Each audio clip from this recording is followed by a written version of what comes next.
Let us now make our voices heard.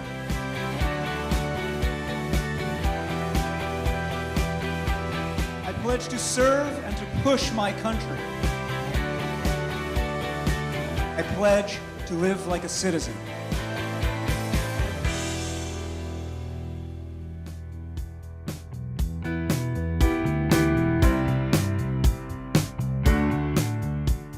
Welcome to Citizen University TV. I'm Eric Liu. On this show all season long, we've been looking at the question, what is civics? And we define civics a very simple way. It is the art of being a pro-social, problem-solving contributor in a self-governing community. All three of those elements are important: pro-social, problem-solving, and self-governing. Over the arc of the season, we've been looking at different ways to practice civics in the life of our city, whether that is getting local government to do what you want it to do, doing community organizing wherever you may live, or even running for office. But though those things may seem political, one of the things that we're going to talk about today is something that undergirds all these forms of civics, and that is the power of neighbors, activating neighbor power wherever in the city you may live. As we know, right now, Seattle is one of the fastest growing cities in the United States, and with that growth comes this explosion of opportunity, but also this fraying of the social fabric. Seattle has always liked to think of itself as a city of neighborhoods. But when you have this kind of growth and the kind of inequality and change that's come with it, the question arises, what does it mean to be a city of neighborhood? What does it mean to actually be a neighbor to somebody else? And that question is one that is really, again, we feel it in our bones, but we can also see it in statistics that something is changing. According to the National Conference on Citizenship and Seattle City Club, they've been doing this research that tracks neighborliness and social cohesion in cities around the United States. And Seattle actually, in many cases, ranks below average on questions of, do we do favors for neighbors? 50%. Trusting people in your neighborhood? 59%. And talking with neighbors? 47%. Now, in the national scheme of things, we rank about middle of the pack. But imagine for a moment what it would look like if each of these numbers was 20 percentage points higher. If 3 out of 4 of us was doing favors for neighbors, trusting our neighbors, and actually talking with our neighbors. That direction, that trend toward disengagement is something that is deeply, deeply concerning to all of us who live in this rapidly changing city. Well, one of the things that we think about now is not just Seattle, but the fact of neighborliness in the United States in general. This same theme has been arising in ways that people are feeling again in ways that are cultural, economic, and political. And you see it in phenomena like the huge success of this recent documentary about Mr. Rogers.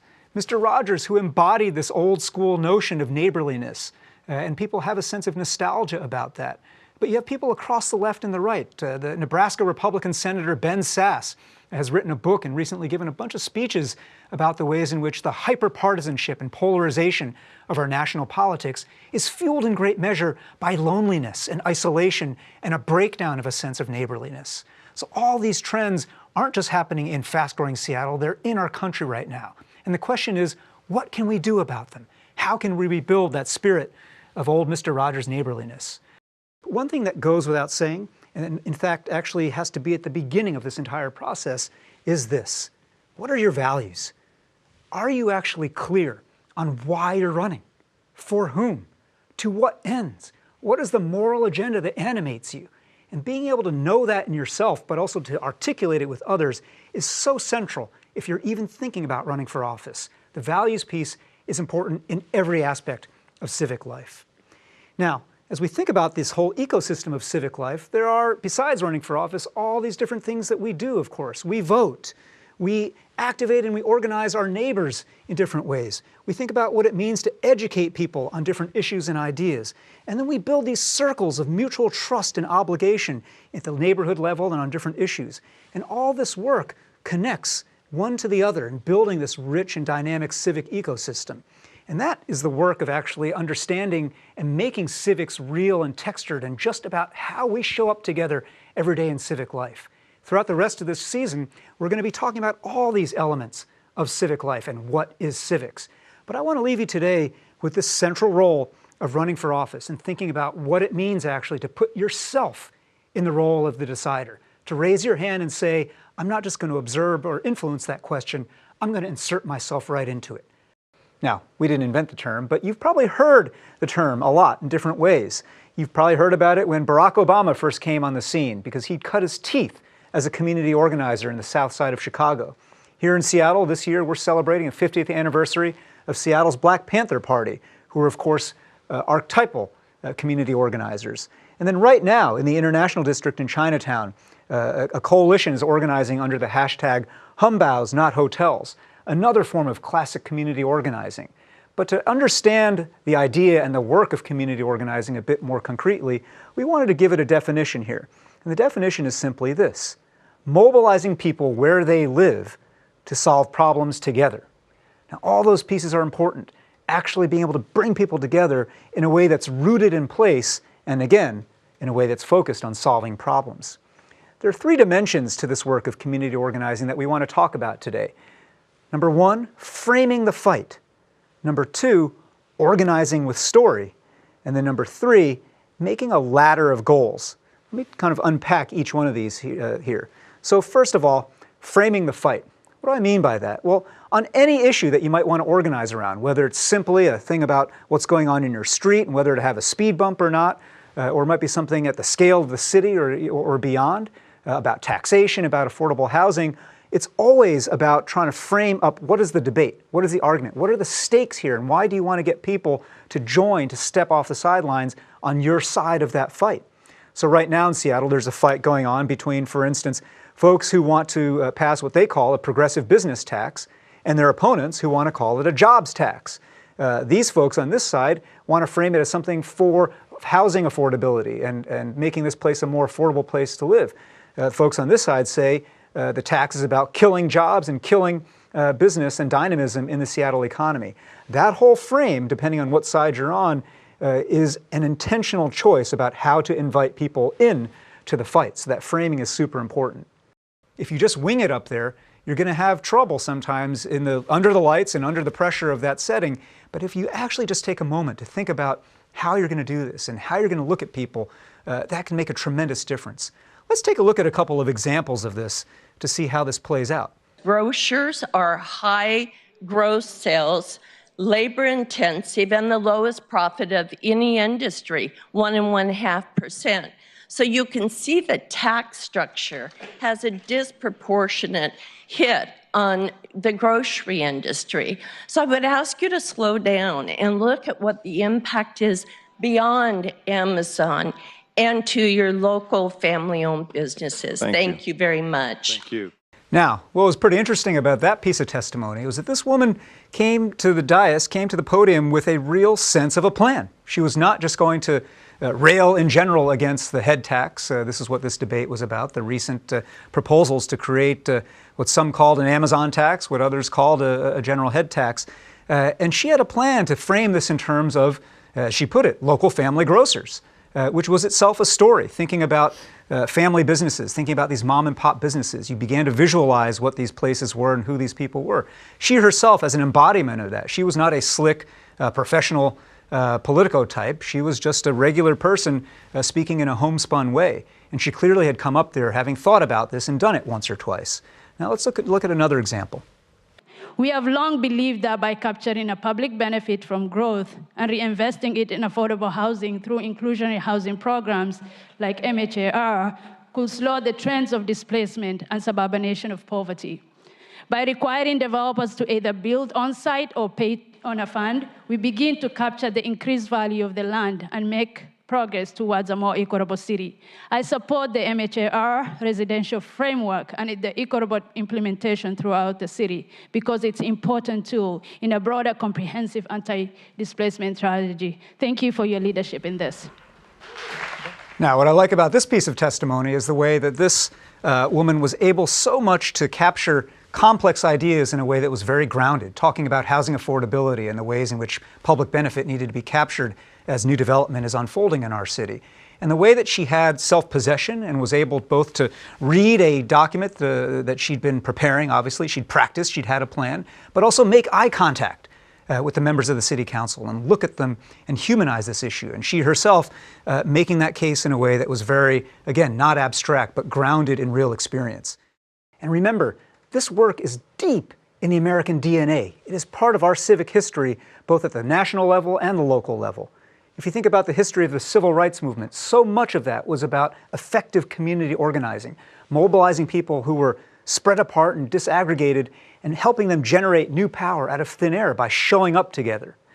In the life of our city, the history of what's called the Four Amigos, Uncle Bob Santos, Bernie Whitebear, Larry Gossett, and Roberto Maestas, who starting in the late 60s and early 70s began to do community organizing all across the city to change the frame of the possible about fights for social justice and racial justice in Seattle. Their legacy lives on today in the fights that are unfolding right now in our city about displacement and gentrification and housing. This is a map of the city in which there are all kinds of debates about density and how we're going to make this a place that's affordable for all.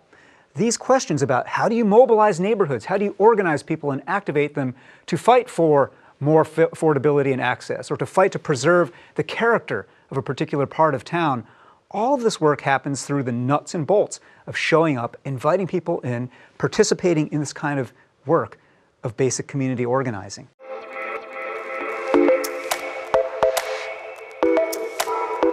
%69% of Muslim women who wore the hijab reported at least one incident of discrimination.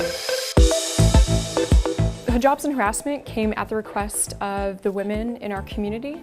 I can say every woman that I've talked to in the Somali community who wears hijab has been harassed at some level, either spit on or had their hijab pulled off, or in some cases like violently attacked. We don't have a lot of staff, we don't have a lot of money. I recruit like not one person, 2, 3, 4 people. If 2 people they cannot make it, at least 2 other people they will come.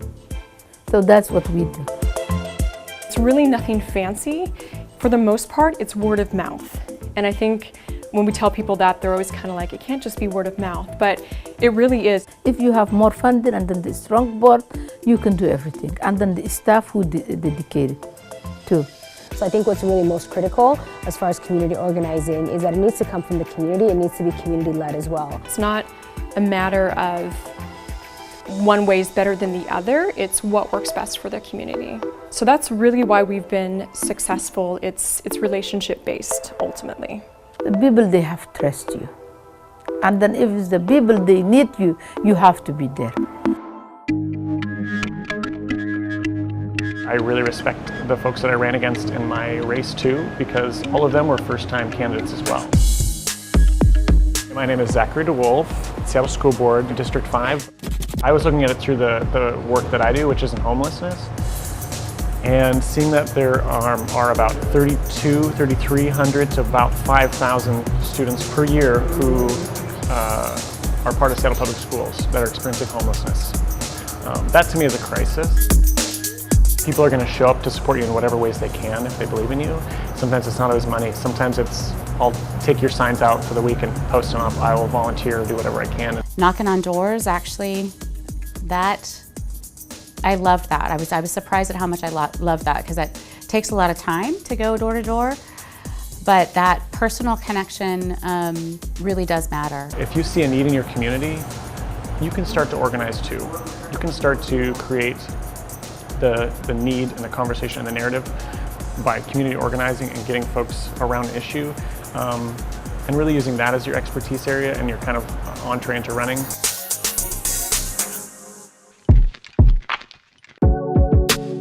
Being able to hear the stories from people who have been impacted by, whether, poor working conditions or, not making enough money, whatever it is, has really been one of the most powerful tools that we have. I didn't have any benefits, I didn't have any paid time off, I didn't have any sick leave or anything like that. Not really getting anything. Being strategic about how you set up a meeting with somebody, sometimes it requires getting introduced to a staff member in order to set up a meeting, but getting on somebody's calendar and sitting down and saying, we'd really like you to consider introducing this bill. You build more and more grassroots support, more and more people getting behind it, so that in some ways it almost feels inevitable, right? That you can come back to the power broker or the legislator in a few months and say, this is what people want, and this is the way of the future, so you should get behind it. We deserve respect! Everybody had polluted the poor old Duwamish. We are supplying the double kayaks that were trailered over from Alki Kayak Tours. And the volunteers here will be able to hop in those and go collect the garbage. I was on the kayak. It was like my first time, so it's like I was scared. We used to see pickup trucks sitting in the water. Used to see all kinds of metal debris. Used to see much more garbage. It takes a community, it takes the individuals to do this. And without the volunteers, there just wouldn't be enough momentum to get things done. There's that one story of like one starfish at a time, if you save. So, I mean, we have to do something. One day when I grow up, I'll have my own organization and more youth would come and help the community. Get out there, do something, and things will improve. A lot of folks watching who have never run for office, maybe have been thinking about it during these times. That might be one of the biggest hurdles, that like, it's not so much that people will say mean things about me or ask me questions on the bus, but people will question whether I even belong here, right? Right. How did you get over that? I just remembered that we all have something to offer to a civic conversation. There is no one form of community. There's no one lived experience. And governing when done best and civic engagement when done best includes all of us. So I might not be a subject matter expert on wastewater treatment, but I can tell you what it's like to be a 35-year-old renter in the city of Seattle better than anybody else on this panel. And that's a legitimacy that I spoke from. The thing about organizing is that, you know, when you're doing a campaign, that doesn't always feel like the best use of your time. Often just mobilizing, getting on the megaphone, you know, putting stuff on Facebook, doing email blasts, it feels a lot easier. Organizing is hard work, it's slow. You have to, it can feel sometimes like searching for a needle in a haystack, right? You go and you talk to 100 people and maybe only a handful actually get involved.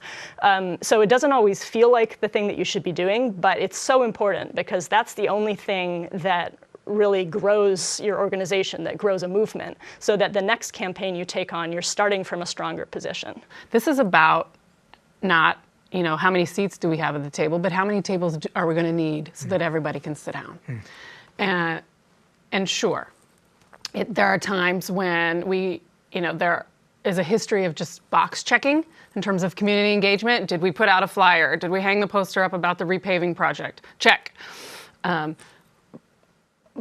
But we need to slow that down sometimes and say, hey, wait, you know, there's communities that live here that need to know about this. And so we do work with other departments in the city to get that outreach done.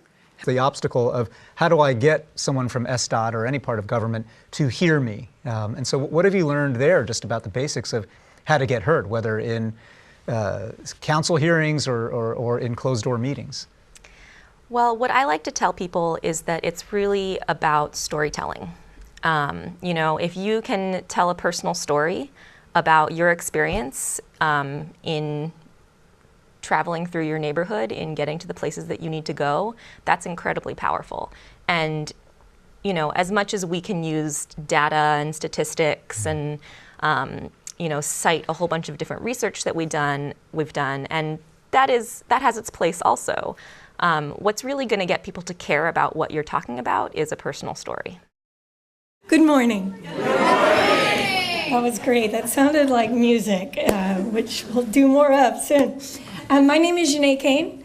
I am one of the co-founders of Citizen University and one of the co-creators of this event called Civic Saturday. It's not really an event. This gathering, this movement. Welcome. Welcome to all of you who came here today. We're so happy to have you.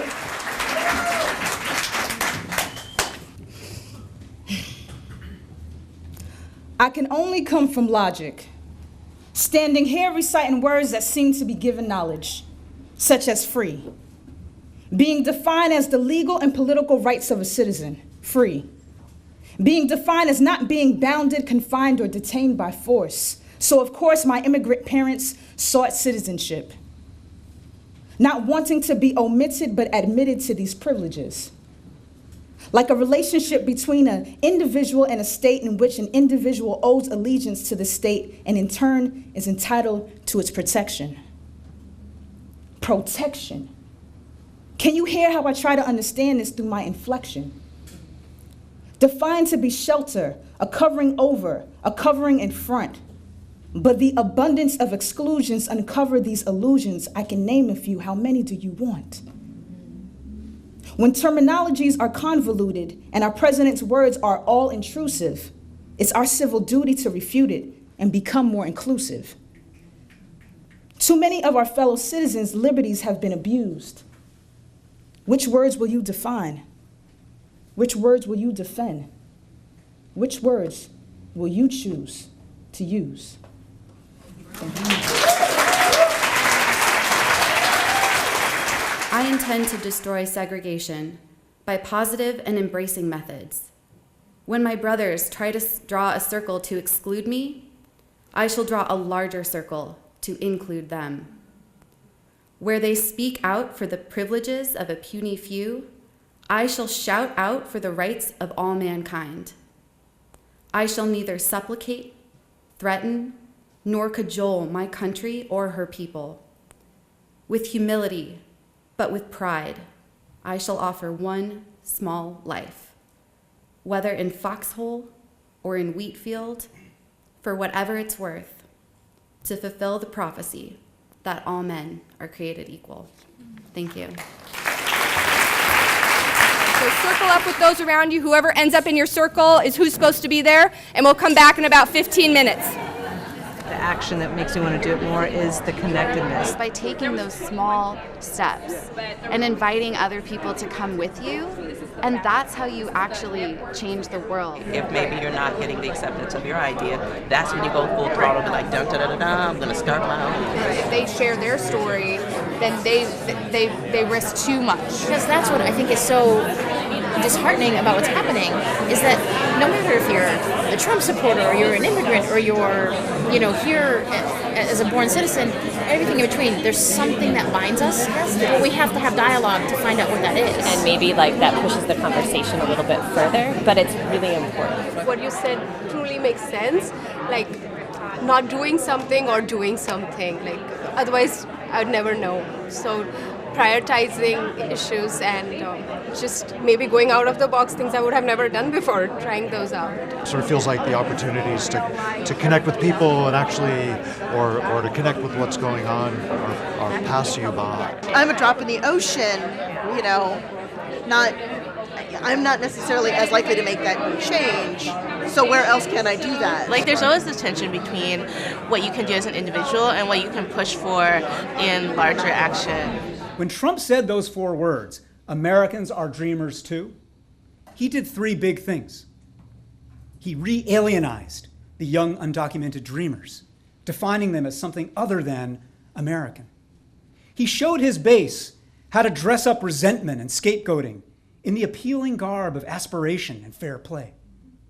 And he gave permission to anyone feeling sympathy for the undocumented to care a little bit less about them because, America for Americans and America first. Within minutes, white nationalists were making memes on social media with his 4 potent words. And in every meme, the image was of a clean-cut, smiling white family. They heard him loud and clear. To be fair, though, it's not just white supremacists and bigots who are motivated by the moral impulse to punish perceived line cutters. The New York Times had a piece recently about legal immigrants from all over the world, people of color, who are fiercely opposed to any deal that would reward undocumented people for coming here illegally.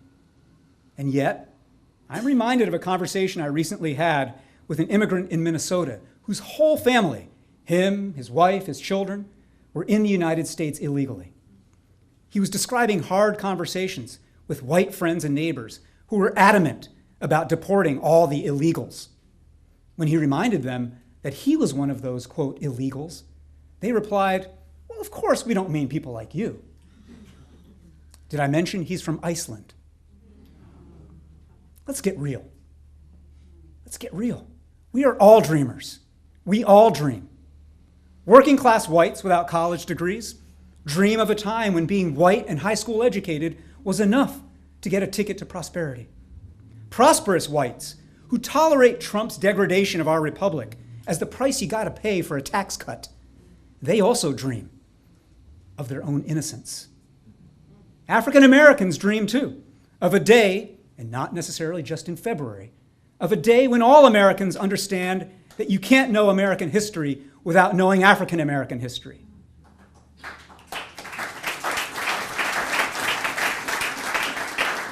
And I, the son of immigrants who by coming here made citizenship my birthright, I also dream. I dream of a day when everyone lucky enough to be born a citizen thinks about what it would be like if he had to earn it. And you know who else is a dreamer? A dreamer. When Donald Trump says Americans are dreamers too, I reply that dreamers are Americans too.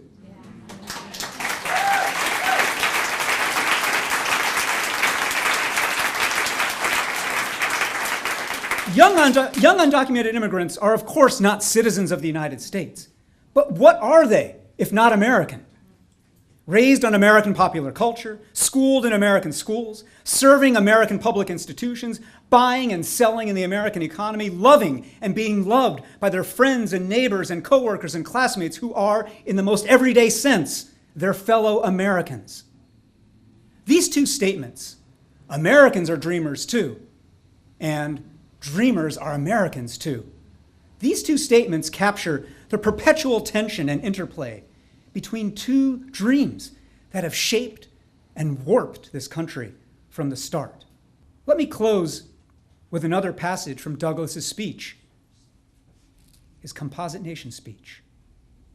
We shall spread the network of our science and civilization over all who seek their shelter, whether from Asia, Africa, or the Isles of the Sea.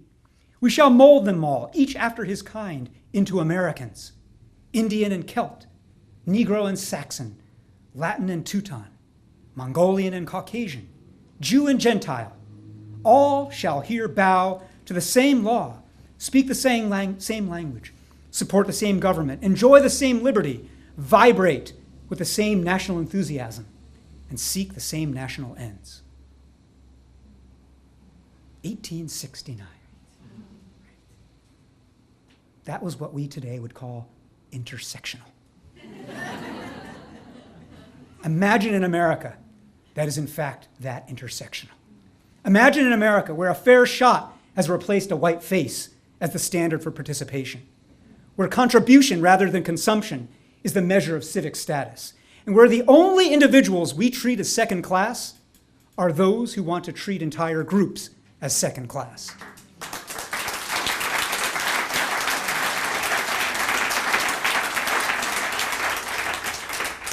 Or, in the alternative, imagine an America that is basically contemporary Russia or the old Confederacy, an oligarchy with a thin crust of stolen wealth at the top and the deep rot of surrendered hopes and habituated obedience beneath.